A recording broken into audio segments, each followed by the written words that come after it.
नमस्कार, आपण बघत आहात लोकन्याय न्यूज लाईव्ह। पिंपरी चिंचवड महानगरपालिकेने कुदळवाडी परिसरातील अनधिकृत बांधकामावर अलीकडेच मोठी कारवाई केली। या मोहिमेत हजारो अनधिकृत पत्राशेड, कारखाने, गोदामे आणि भंगार दुकाने जमीनदोस्त करण्यात आली। महापालिकेच्या या कठोर पावलांमुळे अनेक लघुउद्योजक आणि कामगारांवर परिणाम झाला आहे।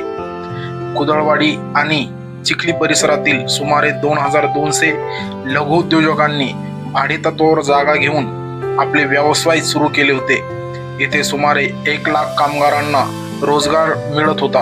मात्र वाढत्या आगीच्या घटना आणि प्रदूषणांच्या तक्रारीमुळे महानगरपालिकेने अतिक्रमण हटवण्याची मोहीम हाती घेतली।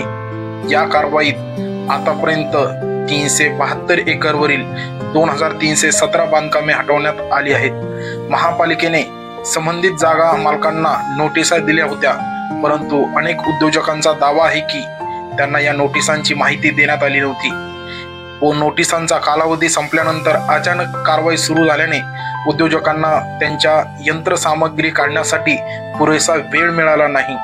या यंत्रसामग्रीची किंमत 5 लाखापासून 2 कोटी रुपयांपर्यंत आहे। नवीन जागेच्या शोधात असलेल्या उद्योजकांना भोसरी MIDC मध्ये मर्यादित जागा उपलब्ध आहे, ज्यामुळे तळवडे, मोशी, चरोली, चाकण, कुरळी या भागांमध्ये जागेचा शोध सुरू आहे। मात्र जागा मालकांनी भाडे दर 4 पट वाढवले आहेत। तसेच क्रेनच्या दरामध्येही वाढ झाल्याने उद्योजकांची अडचण वाढली आहे। या कारवाईमुळे सुमारे 1 लाख कामगार बेरोजगार झाले आहेत। त्यामुळे अनेकांनी आपल्या मूळ गावी परतण्याचा निर्णय घेतला असून महानगरपालिकेच्या या कठोर कारवाईमुळे उद्योजक आणि कामगारांचे जीवन विस्कळीत झाले आहे।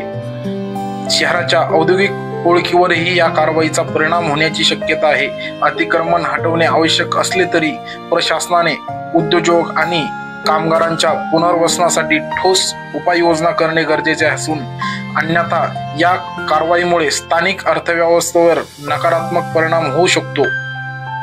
आपण बघत होतात लोकन्याय न्यूज लाईव्ह। चॅनलला लाईक, शेअर आणि सबस्क्राईब करायला विसरू नका। धन्यवाद।